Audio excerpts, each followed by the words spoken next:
Welcome to SBE Webxtra. This is our show for June 2019. And I'm Kirk Harnack. Delighted that you're here. I'm your host for the show. The whole idea behind SBE Webxtra is this is an additional way that you can participate with SBE meetings. And on SBE Webxtra, we do this about once a month on the internet, so we can get out to the far reaches of the world and spread the word about the Society of Broadcast Engineers, and more importantly, bring you timely and important information that maybe you can't get from your local chapter, or maybe you can't get to your local chapter. I know plenty of engineers, especially west of the Mississippi, who live, 3, 4, 5 hour drive from their nearest chapter. So this should make it more convenient for you. Plus, you might get ideas here on this show to take back to your home chapter and do some fun things there. In fact, that's what we're going to talk about today. We have as our guests a couple of people from chapters that are quite successful. They're doing well. And we're going to introduce those folks here in just a second. I'm Kirk Harnack. I work for the folks of the TELUS Alliance. And with the SBE, I've thankfully been elected to the SBE Board of Directors, and I'm the chairman of the SBE Social Networking Committee. And so I try to make sure that the SBE and our messages get out into social media, and we get good coverage that way. Also, I want to make note, if he will appear, I don't know. Chris Shearer, the SBE Communications Director, is on the show here as well. He usually lurks in the background and just pops up to correct me when I'm wrong. So maybe if I say his title incorrectly, he'll pop right up. Yeah, there you go. No, I'm here as well. Well, good, Chris. And Chris, hey, if you hear anything as usual that you want to mention or that I didn't ask or talk about, please feel free to jump right in. All right, let's get to our guests here today. We have two guests on the show today. One of them is Kent Kramer. Kent is with the SBE Chapter number 37 in Washington, D.C. And Kent, welcome into the show. Glad you're here. Hi. Glad to be here. Thank you for having me. We're going to talk about your chapter in a few minutes and some of the statistics about your chapter's growth and kind of rebirth after a period of low activity or maybe no activities. That's coming up. We'll find out how you did that. The other person here on the show is Wiely Boswell from Chapter 118 in Montgomery, Alabama. Wiely, welcome into the show. Thanks, sir. We have two chapters representing two chapters that are quite different in size.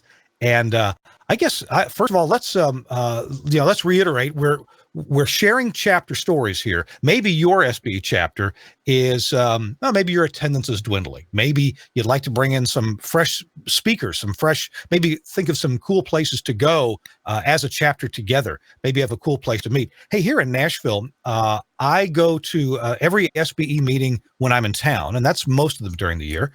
And I also get invited to go to the meetings of the AES, the Audio Engineering Society. And I got to tell you, they have some fun meetings at AES, and I'm trying to take some ideas from AES and bring them over to our SBE chapter as well. I mean, even just some things like how convenient it is to break bread with each other. How convenient it is to eat. Our SBE chapter meets at a Piccadilly cafeteria, and the AES chapter, or section, I should say, I think they call it, the AES section generally has some food catered in, usually sandwiches. Not that that's a big thing one way or the other, but hey, you would like to know that when you go to a meeting, there's going to be something there to eat, that you can break bread with your friends and have some fellowship together, and then have a good program to further your craft or further your understanding.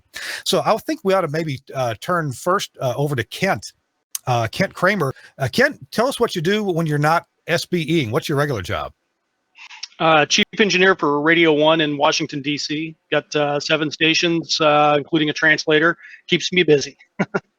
What are a couple of call letters? A couple of call letters I might recognize from your more prominent stations. WKYS 93.9, which is one of the original FMs that was owned by NBC back in the day. WMMJ, which is another one it's actually the number 2 station in the market, even though it's a Class A. Gotcha. Well, let's talk a little bit about your chapter right there. I've got a note here that says that you have 150 members of your chapter. That's an awful lot. However, your attendance at the meetings is not 150. It's not even half of that. No. You typically have about 20 to 25 people at a meeting.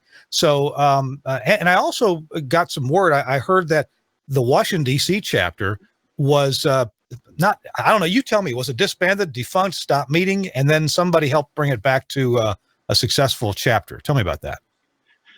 Yeah, so I moved to DC about 7 years ago, and at that point in time, SBE was not functional at all. It was basically one person kind of holding the chapter together, and that was the treasurer. And about a year into my stint here, there was a decision amongst some of the people who had been part of the chapter in the past to try and revitalize the chapter. And a couple of meetings that weren't really official chapter meetings, but more of a get together with a presentation. And in September of, it would be 6 years ago now, there was a decision to have an election, and I was the first chairman elected in. So I'm just coming up on the end of my 6th year as chairman of the chapter. And yeah, at that point in time, it was completely non-existent. And we've come a long way in the last 6 years. That actually sounds a bit like, boy, in Memphis, and I mean, this was a lifetime ago, back in the early 90s, the Memphis chapter had not met in forever. And I kind of restarted it, but I had an ulterior motive. Sure, I wanted to get everybody together, camaraderie, meet other people, but I was a contract engineer, and I wanted to find out if there was work available. So I got all the engineers together and made it real. I bought pizza for everybody, meeting after meeting after meeting, and so I had an ulterior motive.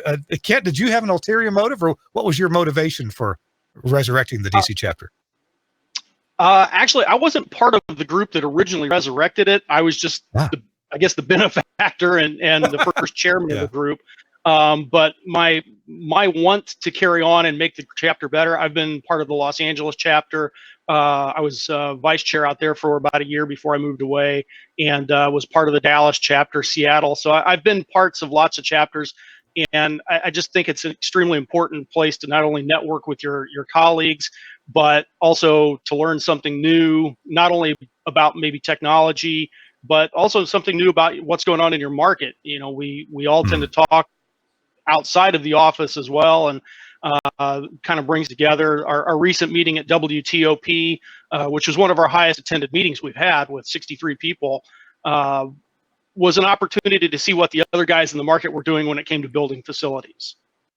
Yeah, that's a cool thing to do is see what other folks are doing and get ideas for yourself. Let's turn over to Wiely. Wiely, your chapter story is a bit different. Hey, a long time ago, I came and spoke to the Montgomery, Alabama chapter. I think Larry Wilkins invited me down there.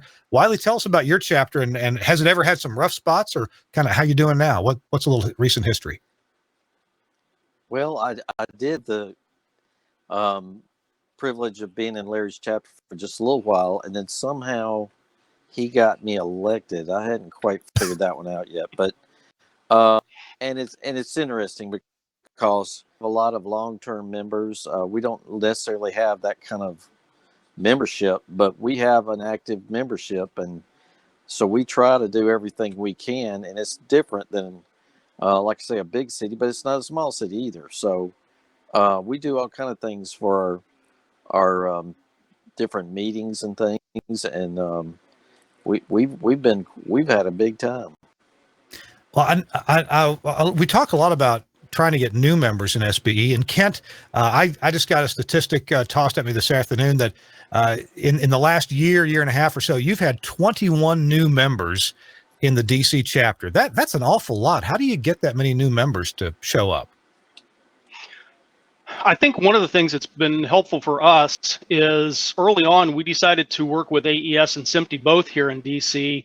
And as it stands right now, we tend to have anywhere from 2 to 4 meetings every year that are joint meetings with at least one of the other groups.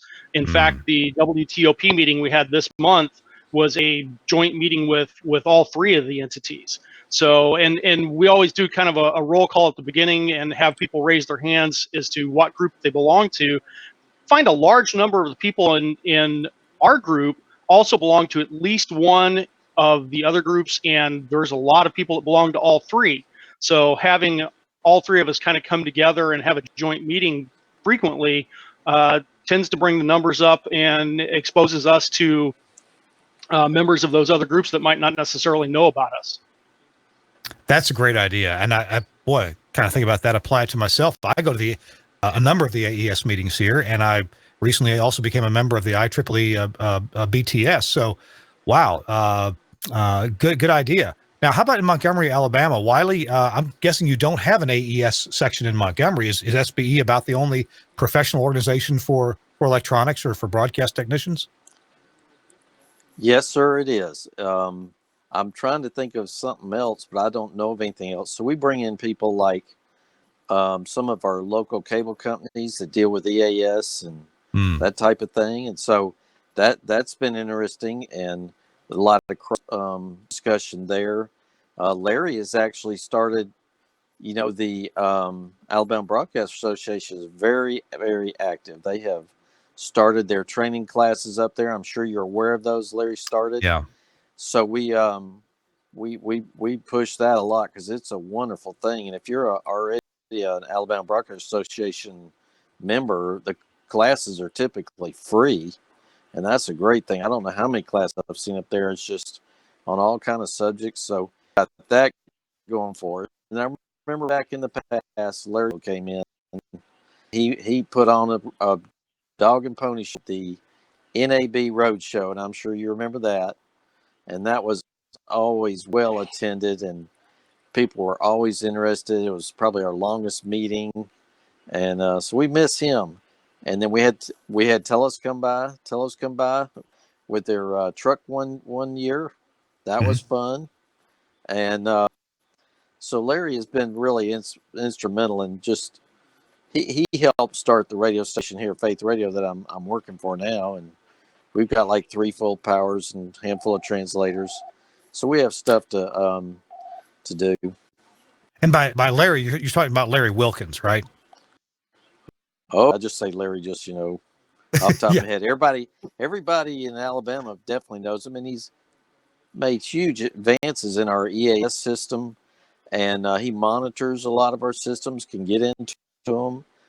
He also, came up with the first satellite delivered EAS network, and we've got that test coming up, as everybody's aware of, and so when those tests come up and the repack comes up, we have a lot of interesting discussion come up. So topic of the day changes sometimes, but EAS will be back up there here real soon. It's interesting, Wiely. You mentioned Larry Wilkins and how he is a force in Alabama broadcast engineering, and I've known Larry for years and years. And yes, he invites me and plenty of other people from other manufacturers and other engineers to come and speak at Alabama Broadcasters on their engineering days and their seminars. They have some for radio, some for television. I think I'm invited to go back again this year. And they really put on some terrific events. And SBE is kind of like this too. In other words, it just takes one committed person to get a lot done, and you can get even more done when you have help. And of course, Larry's good at asking for help and getting help, but boy, he's quite a force. I want to ask Kent. Kent, in your area, is there one person that kind of drives membership and meetings and encouraging other engineers to come out? Is there a driving force?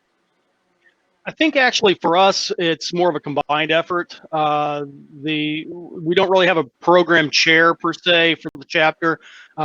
It's all been based on the officers and who has time.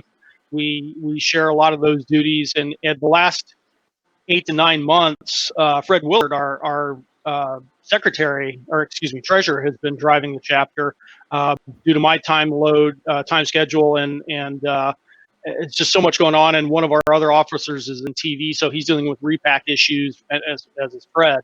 But it's more of a collaborative effort for us. Kent, where do you guys get ideas for speakers or programs for your meetings in the DC area? A variety of places. We've used National's website a couple of times. Being where we're at, we have the ability to actually share ideas. In fact, we frequently will share with Baltimore. Since Baltimore has a lunch meeting every month, we have a dinner meeting. We can actually talk to vendors and get them to Baltimore for lunch. They can come see us for dinner, and then even hit Richmond or Hampton Roads, Virginia's chapters. And they don't have to spend as much money to get here, so we can get some vendors that might not normally want to step out to a chapter meeting just for a one-off. And a lot of it just comes out of contacts with vendors. That's a great point, and I'll ask Wiely about this too in just a moment. Knowing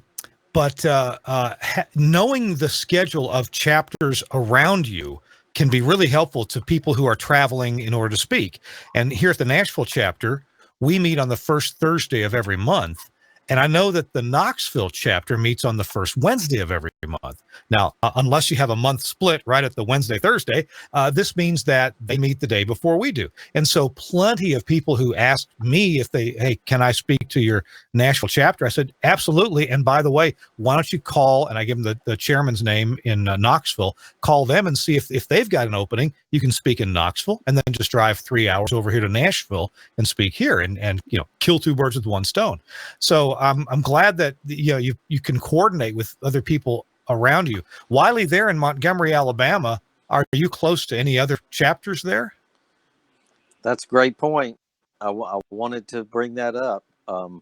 We have Huntsville, Birmingham, and Montgomery, and we now have a new chapter starting up, actually in Panama City, which is spread between Panama City and Dothan a little bit. Uh-huh. Charlie Wooten and Mark Johnson are big in that chapter, getting that one going.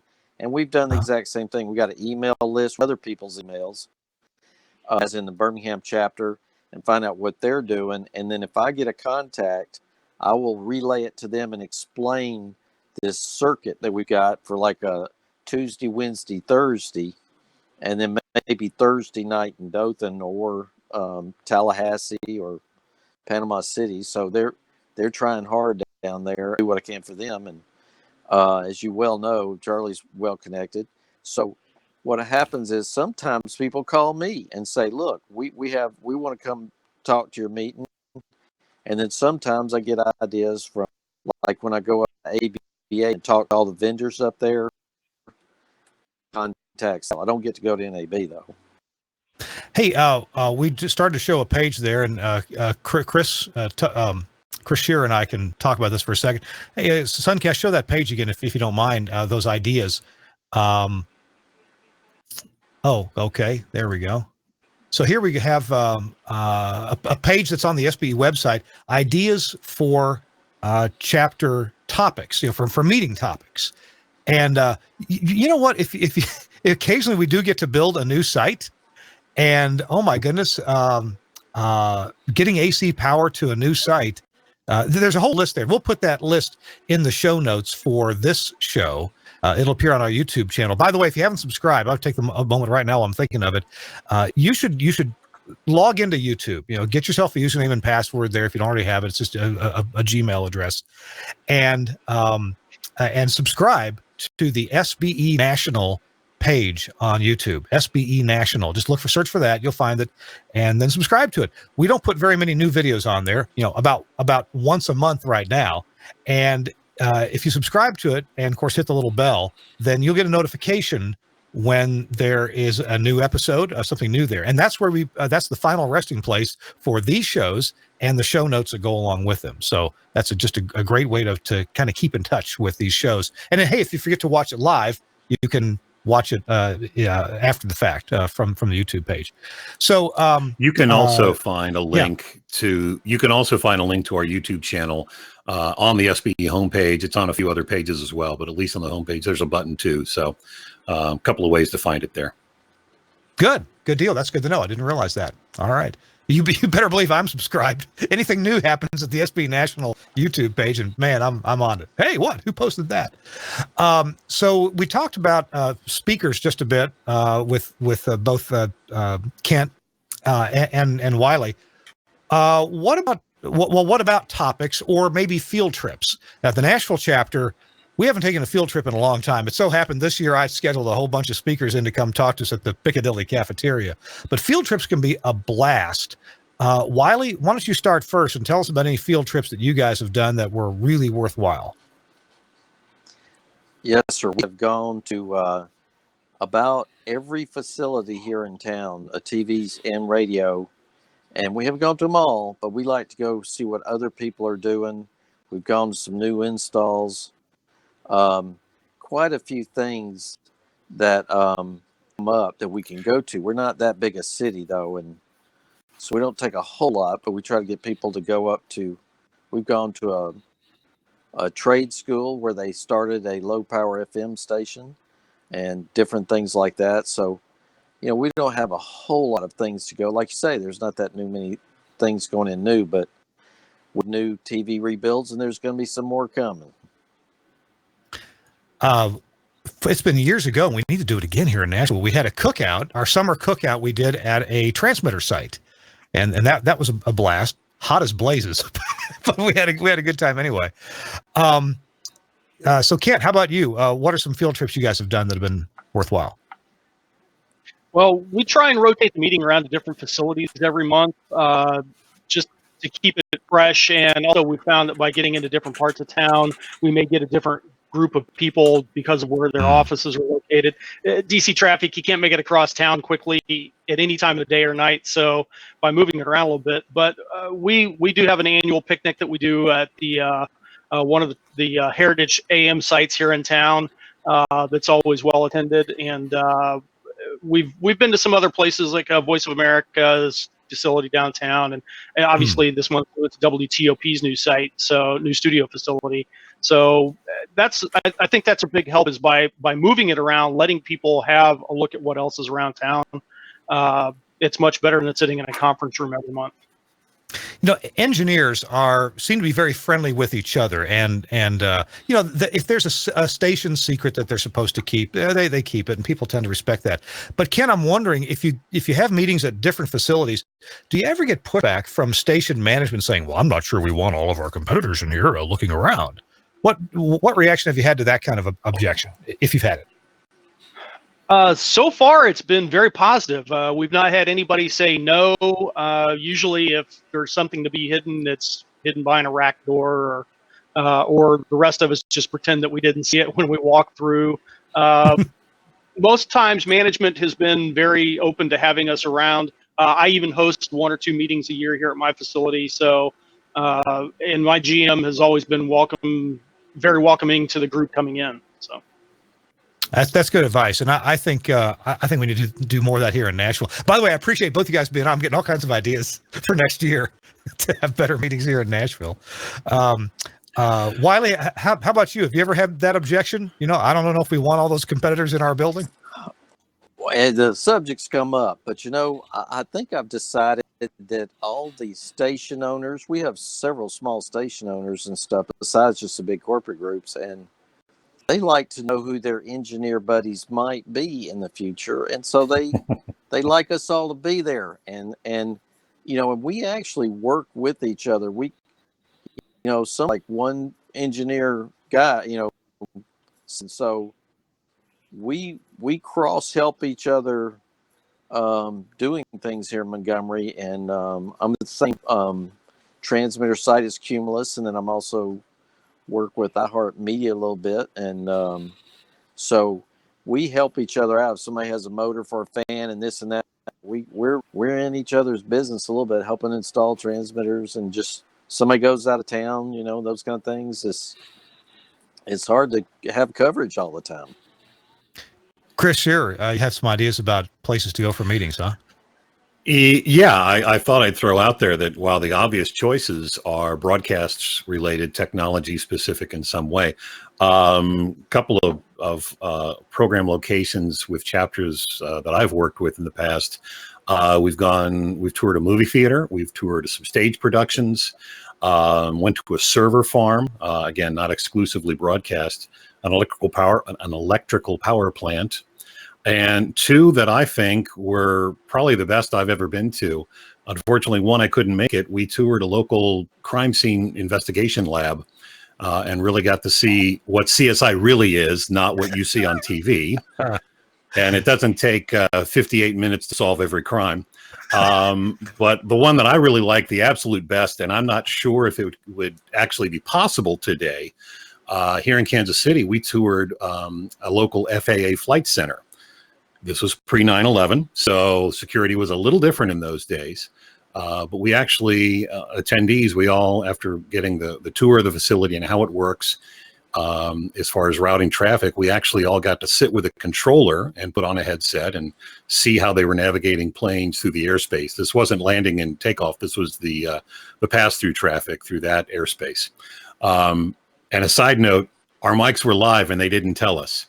So as someone was directing a certain flight to do whatever it was he was doing, I happened to clear my throat and I heard myself and I stopped for a minute and thought, I could really cause some serious damage right now unintentionally. So I'm going to be very, very quiet.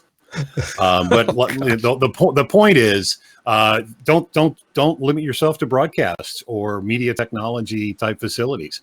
Go way outside the box. I'll tell you one, that Chapter 59 here in Kansas City, we talked about at our last meeting. TWA used to be based here in Kansas City, and there's now a museum at the old downtown airport with an old Constellation restored plane in there, and we're talking about having a tour there. Zero to do with broadcasting, but there's some technology, and it'll probably bring a few extra people out to a meeting that we haven't seen in a while. That's a great idea. Well, I try to think of so many things that are so broadcast related, and it doesn't have to be. I know our chapter, before I got involved with it, toured the what is now Nissan Stadium here in Nashville, where the Titans play, and they have the CMA Fest and all that. To see the infrastructure back then, it was all ISDN for all the radio broadcasters. But we need to go tour some non-broadcast related sites. What about a telco interchange? There's competing telcos now here in Nashville. We have XO Communications. Has anybody ever gone to some big telco facility? We've not done anything telco related to PC. Sorry, nothing and we here. do Sorry. talk about it occasionally. We do talk about it occasionally because I have a telecom background dealing with large facilities, and we sometimes discuss the different kind of data impairments on lines and ISDN type things, which are going away. And now we have people come and talk to us about the internet a lot, and we discuss what we have a local Wi-Fi wireless reseller, and we talk about what he's doing, and we have different members come in and give presentations occasionally. I put them together, and when I put them together, it's like I end up learning a lot when I do it, and along with writing a little bit for radio guys. So there is a lot of topics, and what you explain there is pretty interesting. Telcos have gotten kind of vacated. I mean, the central office used to be man with so many people, and now not being anybody there at all. Yeah. Yeah. Wow. Hey, if you've just joined us, friends, you are listening or watching to SBE WEBxtra. It's our monthly program where we have a little SBE meeting right here on the web. We try to bring in people who normally you wouldn't get to talk to. I mean, when would Kent Kramer or when would Wiely Boswell show up at your SBE chapter to give a talk about increasing membership or fun things that they've done or good speakers that they've had? And so that's why we bring the show to you about once a month here. And we wish that you'd tell your friends about it. And we also wish that you'd, by the way, I talked a few minutes ago about YouTube and the SBE National channel on YouTube. Please subscribe to that. And there's also the SBE Chapters Facebook page. So you should go to that. Or you can go to sbe.org/YouTube, and that'll take you there as well, or give you a link there. So check out the SBE Chapters page on Facebook. And you can, if you subscribe to that, then you can get notified of what other chapters are doing, and you can put your own chapters activities on there. It is moderated, so just wait a few minutes for approval if you post some pictures, and pictures are great. Show us what you're doing at your chapter. Tell us about what you're doing. Tell us about what's successful for you. And hey, maybe even tell us about what bombed out and nobody cared about. I think our chapter should do some whitewater rafting. That would be fun. But that's a ways for me. Hey, I want to talk about something fun here for a second, and that is food. So people don't necessarily come to SBE for meetings for food, but there's usually food there. Sometimes you buy it yourself. Sometimes the speaker may buy it for you, and your lunch is free, so to speak. Kent, what do you guys do for food, and what's been, if anything's been spectacularly good or bad? Tell us about that. We do a little bit of everything for food. Favorite is always Panera Bread. I'll throw that one out there. The lemonade and the cookies are always big hits. So usually food is sponsored by the whoever's coming through to give the talk. A couple times a year we'll have to buy our own food, but we think it's worthwhile. It adds to the fellowship of the group, and you don't have to skip dinner to make it to the meeting that way too. Yeah. Wiely, how about you? What do you guys do for food? We're always at lunch, so we put that food thing pretty high on the priority list. And so what in the past, I like to go to different places, the different conference rooms. I know where, we go. And it was kind of hard because you really can't tell how many come in, no matter how much you RSVP, whatever. And the Southern tradition says you don't ever run out of anything. So we would end up with extra food, left over. But and sometimes even the vendor that might be sponsoring it, I would end up going to pick all the food up and things like that. And then our chapter will pick it up occasionally. I usually say it's a Dutch treat, and then they get there and I end up paying for it anyway. They order less steaks that way, and so one thing I want to say though is that a buffet style place is good because everybody can go through the line, get what they want, and you work it out that way instead of a waitress coming in and taking all your orders. Right now we're going to a barbecue place, which we all love, and we have a whole room to ourselves where I can set up the projector. You got to have a room somewhere to get a little quiet. And so we've got a place now where everybody knows where we're going, and we'll start going back to some more places here pretty soon, and cookouts in the patio, and those are always fun. And it's just, it's a certain amount of work keeping that food flowing. You know what I mean? Chris, you're in Kansas City, home of some of the world's finest barbecue, or so you say. And I'd like, or so we know. Or so we know. I knew I'd get it going. What do you guys like to do for food there? Well, I'm a Kansas City transplant, so I have a shirt tail claim to the barbecue fame. Obviously, barbecue works well for us here. It's very popular. One even more is when one of our local chapter members, John Sims, has occasionally made his own from scratch and brought that in, tied it into a meeting in some way. And then they just come out of the woodwork for that one. Naturally, pizza, subs, whatever. Wiely has a great suggestion. The buffet is certainly a good way to get around too much, too little food. You're on your own type thing. And you don't have to worry about a waitress or somebody coming in and kind of maybe getting in the way, or people coming in late and all the issues with that. I'd like to throw out one other idea, though. When I was living in Pennsylvania and I used to go to Philadelphia chapter meetings, they would do something that I try to copy in other chapters. Take an engineer to lunch or dinner, whenever your meeting is. They actually would get sponsors at the time, and you were paying for your own meal, but you'd save your receipt. And during the meeting or at the end of the meeting, they'd draw and they would reimburse 1, 2, 3, whatever the number was of people to have your meal covered by a sponsor. In some of the chapters I've been involved in, you just take it out of chapter funds because we usually had some extra money. Not that we're loaded and money was flowing around like crazy, but we usually had enough extra money that we could afford to cover a meal or two per meeting, and that would usually attract some people as well. If you feed them, they will come. If you feed them for free, they'll probably come even more. So just a couple of ideas there. Chris, you mentioned chapter funds, and that was actually a topic that we wanted to cover today. For a lot of folks may or may not know that, of course, there's an annual dues that members pay to the SBE, and that gets you a lot of benefits, especially the Member Plus. Got to tell you, that is a great benefit because you can watch the webinars are like a buffet. It's all you can eat on the webinars, whether it's archived older webinars or current webinars. You don't have to go back to your boss and say, hey, they're doing a webinar on whatever, cybersecurity volume 5 or ATSC 3. You get to watch all those webinars at no extra cost. Anyway, the money that you pay in for your dues, some of that money gets rebated back to the chapters, and there are some criteria. Attendance is one of them.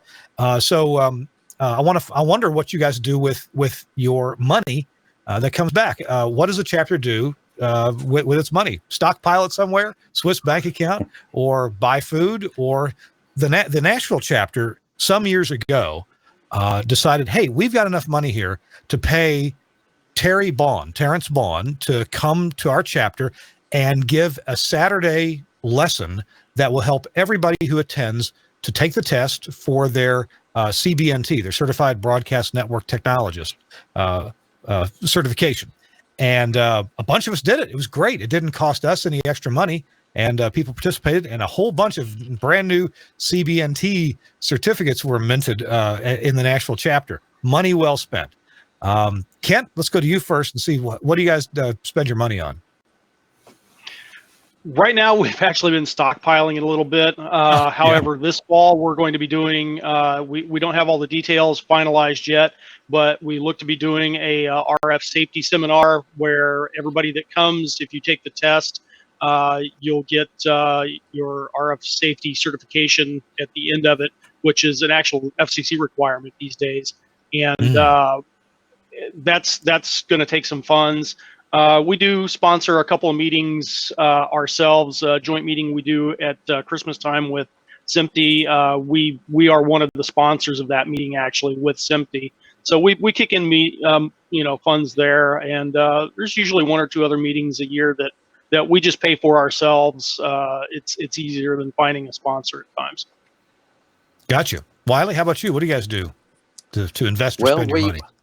We try to save as much as we can. I'm also kind of the treasurer.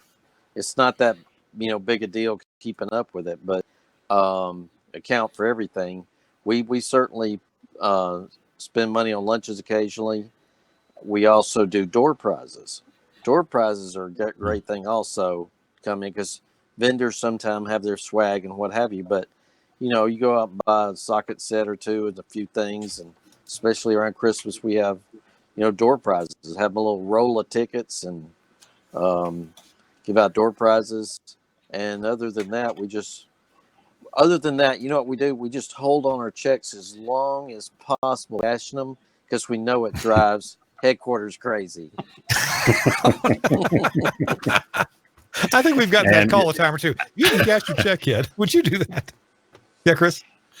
John Perret is watching, and I'm sure he just did a giant eye roll for that. I'm sure. We hold the checks as long as possible. Hey, back to the idea of something to do. We had probably one of our best meetings in terms of just fun was last December of 2018. I suggested, and everybody said, oh, okay. We had a Dirty Santa party.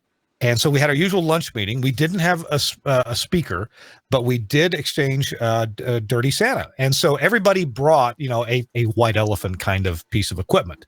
And I brought something that actually was pretty darn expensive when it was new, and now nobody wants it. It was an AES-3 digital analyzer of Tektronix.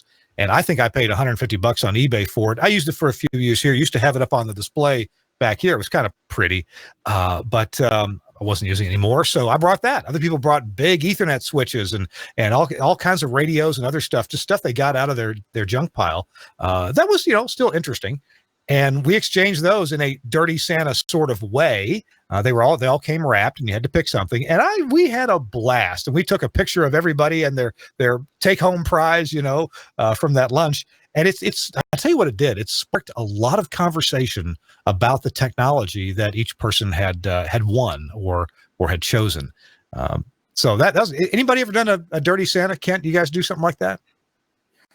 We've not done anything like that, but you're giving me some good ideas for December. Why?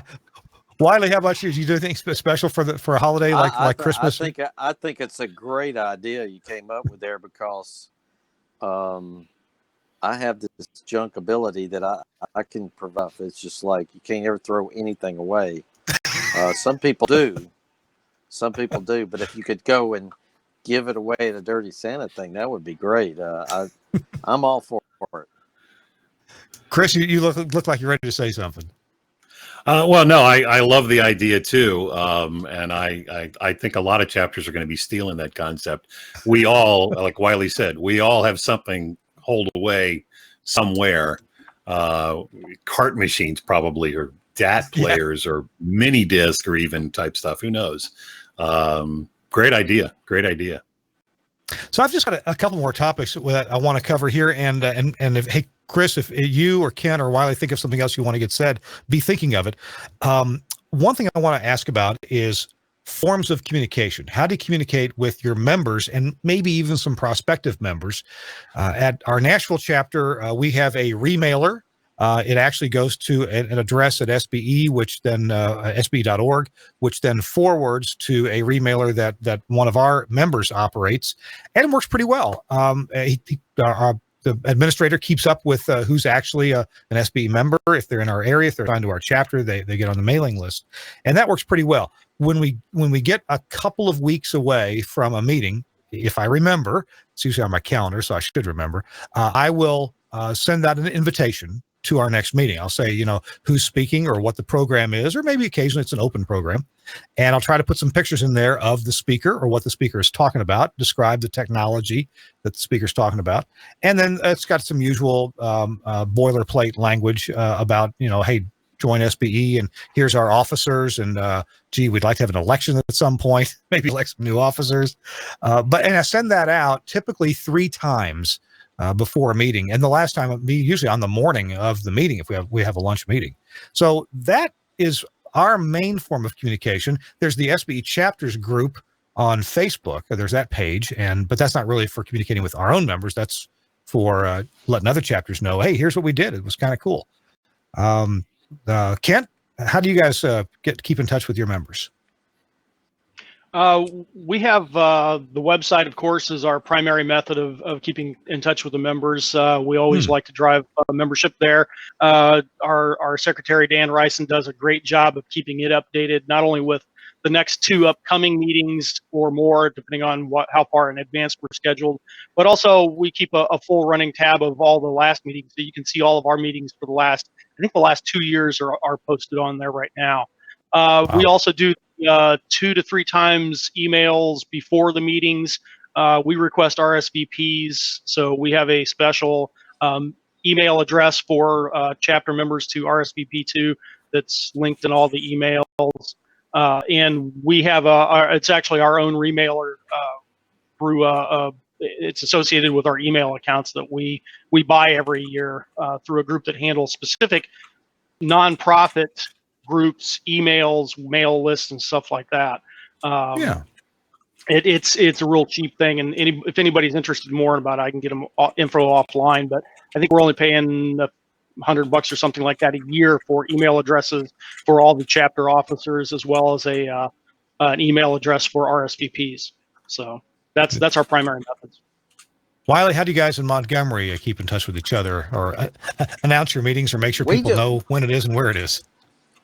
I mean, we just got into this new thing called email. So we have an email distribution list, and I will privately email people off the side, say, you coming? I do lots of reminders. We also include some of our major vendors that have been here in the past on it, like Chris Crump from Comrex, for example. We always do him, and then Jay Tyler and different people, the whole slew. And they never have fussed about that, but they kind of keep in mind that we're there, so they might come back and see us one day. That's always great. And so we try to mainly do it through email, and I will call people too. It's important to kind of know your group, and if somebody's in the hospital, or somebody's whatever, you always like to give an update at the meeting sometime about what's going on. And so try to keep up with the group and be a little bit personal. So you got to, like I say, you got to call and remind them. I mean, I don't know how many times it's like the day of reminders, and then also do a little, what do I call it? The finalized post review. What is that term I use? Well, anyway, take away. That's it. Take away from today's meeting what you missed. They know they missed, and then sometimes I'll leave. Hey, we missed you. Where were you? And people cannot RSVP. I don't know what the problem is, but something will come up at the last minute, and people that come and show up. So it's like I gave up on that. Oh, gee. I give them some. It might be good to give them some incentive to RSVP. Hey, if you RSVP and you show up, then you're eligible to win our door prize, because you said door prizes. If you just show up, and you didn't RSVP, then sorry, your name's not in the hat. Chris, do you guys have incentives, or how do you communicate with your members there? Well, I'm not a chapter leader now since I work for the SBE. I'm still involved in my local chapter. Chapter 59 uses email extensively. We took advantage of the national remailer option service that is available. If chapters would like to have a remailer through SBE.org, we can set that up. That is available for all chapters. But there are other services as well. Google Groups works. I use that with another effort, non-broadcast group that I'm involved in. We've used Yahoo remailers before. So there are other options as well. You don't have to go through the SBE. You're certainly welcome to. And I'll kind of throw out one other thing. I sort of discovered something that's maybe last decade now. Google Calendars have been very helpful in a lot of ways. And with our chapter here in Kansas City, we now have a Google Calendar set up, and that iCal link has been shared with our members so they can just load it on their phone. So anytime we have a new meeting, and once we get the details finalized, we put it on there and it automatically gets pushed to them. We throw a reminder about 24 hours ahead, and we send another notification reminder, I want to say 1 hour before the meeting starts, just as a final, hey, you still have time to get over to the lunch meeting or whenever the meeting is scheduled. But it's another way to get the word out and try to get people to show up to meetings. Well, cool. I'm trying to assimilate all this information that I've got here, and tell you what we're going to do. Let's go around the horn here, and see what was your, what's Kent? Kent, did you learn anything from Wiely, from me, or from Chris? What's your takeaway? Wiely will ask you the same thing, and me the same thing, and Chris too. I think Kansas City barbecue, I'm going to have to see if we can get some of that. I'll ship you a case of sauce. But hey, just in case you've just tuned in or are wondering what the show is, every month SBE is doing a web show, the SBE WEBxtra. It's like an SBE meeting, but it's on the web, and it's not meant to replace your local SBE meeting. It's meant to add to it and encourage you to go to it. And we try to bring you some guests that maybe you wouldn't have available to you normally at your SBE chapter. So those are the kind of things that we talk about here on this show. Be sure you subscribe to the channel, SBE National, on YouTube. And you can also, if you're on Facebook, you can go to SBE Chapters. We're streaming the show right now live on SBE Chapters on that Facebook group. So there you go. All right, let's take it around the horn here. Kent, have you learned anything from this show, or is there anything else you'd like to mention that we didn't get to talk about yet? Learned a lot. Yeah. Thanks for having me again. And I guess it's, you can't stop learning, and the chapters all talking amongst themselves. We talk to Baltimore on a fairly regular basis. We have some interaction with Richmond and, like I said, some of the other chapters in the area, and just reaching out to them and find out what they're doing, and hearing what Wily's doing in Alabama and you guys are doing in your markets. Huge learning experience. It's opened my eyes, shall we say, to a few new ideas. So, and I think we'll be borrowing some of those soon. Well, that's what I love, bouncing ideas off of other people, or learning what they're doing. Say, hey, we could put that to use, or nah, that wouldn't work for us. he goes either way, but it's good to get us new ideas. Yeah, I think that's what SBE is all about, is sharing ideas. That's at the local level with the local meetings and meetings like this where we get to talk to each other, and of course the national meetings. Next one coming up in this October in Madison. Mm-hmm. Correct. Wiely, how about you? What's your takeaway, or what else would you like to say? I'd say the Dirty Santa thing got my attention totally. Also, I'm thinking that maybe I'm not enough places, so I got to figure out, and because we know one big TV network in town is going to be moving to the 7th floor of a big building from their moving the entire thing, and that's going to be something to go see. And and I do remember one other field trip we took. We were with Larry's class, and we got to see point of entry for Alabama at a big AM radio station. We went to several places, and during those ABA classes, we a lot of the SB members go, and we get together at those. And I just can't say enough about Sharon Tinsley up at the Alabama Broadcast Association for all the stuff she's done, and then Larry's been right there beside her and their staff, and it's a little gym here in Alabama. People come from all over the country to come to some of these classes. Indeed. Yeah, I can't say enough good things about it. Hey, if people want to find out more about those classes, they do come from states and states away. Wiely, do you have an address for who people could get signed up for to get information about those?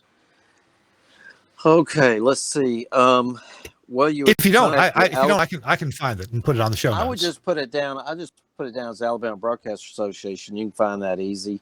And part of the thing has a technical section and training, and the broadcast school. So and we also do audio. Larry loves his pre-Sonic stuff and doing audio, and he's starting to do classes for people with churches and people that do live audio. So that's another great thing that goes on around here too. So we do a lot of audio. Gotcha. Chris Shearer, what about you? Any thoughts we didn't get to? Well, yeah, I just the initial question. I think the Dirty Santa thing is going to be popping up at every chapter now. That's a no-brainer. There's mention of coordinating with other chapters in the area. That's a great idea. It's not always easy to pull off. I know I've tried it in some of the chapters in which I've worked, and with varying amounts of success. But certainly, it's also good for the presenters as they're going around. If they can do multiple stops on one trip instead of a bunch of multiple trips, it's better for them as well. So certainly give it a shot, and you might need to shift from being the second Tuesday to the third Tuesday so you can coordinate with another chapter. Going back to the very top, I do want to mention with Kent's chapter was a good example of this, where he had said it had kind of fallen down and it was just one person was kind of keeping it afloat. That isn't necessarily the healthiest way to run a chapter. By all means, you got to spread the load. If you find that you, as a chapter administrator or somebody running the thing, if you don't have any help, you're just going to drown eventually. So by all means, do what you can to recruit some help. Assign some tasks, get people involved, because the more people are involved, the healthier the chapter is going to be in the long run. And I wanted to throw one other item out there: chapter administration, the section on our website. I think there's a lower third. Hey, there it is. How the miracle of technology. Chapter administrators certainly can look at that, but chapter members take a look and take a look around and see what there is. We showed some program ideas. There are some speakers from SBE sustaining members who are available to come to chapters and or teleconference. All the forms, all the information that chapters might need as far as organizing or improving or staying afloat, some other ideas. So use the resources that are available. And then, of course, at the end of this, if you have any follow-up questions, you want to get a hold of us, you can get a hold of me, and I'll see if Suncast has this one handy. comms@sbe.org is an easy way. And look at him. Golly, he is so good. comms@sbe.org will come directly to me. And if I don't have the answer for you, I'll get it to the person who can provide the information you need. Awesome. Hey, we'll finish up with a quick picture we're going to show here. Suncast is going to toss this picture up. This is what happens at the end of Dirty Santa, right there. Everybody goes home with something cool. Look at some of those cool toys. I went home with a big Ethernet switch. Because that's just what you needed. Yeah, did it work? Exactly. It does work. I don't have a particular use for it right now, but it does work. It's a little bit. It's only a 10100 switch, so there's no gig on it, and it's got some fans, which are, let's just say, they like to make themselves known. So, yes. But hey, if I needed one in a pinch, I've got one in a pinch. It'll be right there. So, guys, hey, we're coming to the end of our show. Thanks so much to Kent Kramer from Chapter 37 in Washington, D.C., and from Radio 1 in D.C. Kent, thanks for being with us. Appreciate it. Great to be here. Thanks. All right. And Wiely, you're from the chapter in Montgomery, Alabama. What is it? I'm sorry, chapter, is it 117? 118. Did I get that wrong? 118. 118. I'm one off. just one short is all. Just one short. Thanks again for joining us. And, yeah, I know you do. I've been there. Roll Tide. Roll Tide. Yeah. I knew that had to come out too. And Chris, thanks for you being here as well. Appreciate you bringing some more fun and frivolity and good questions to the group. Very good. Always happy to be here, and we'll see you next month. And we'll see you next month. We always try to announce this a few days beforehand. Not always sure what day is going to work out best for everybody, but you just stay on the social media, or if you're on your email, if you're an SBE member, you should get it that way too. I'm Kirk Harnack. I want to thank very much Suncast, our producer, for producing this show. Also, thanks to the staff at the SBE for their help in making sure that the show got some funding and got on the air, and that we bring this to you. Your ideas are always welcome. comms@sbe.org. We'll get those ideas to the show. I'm Kirk Harnack. We'll see you next month. Bye-bye.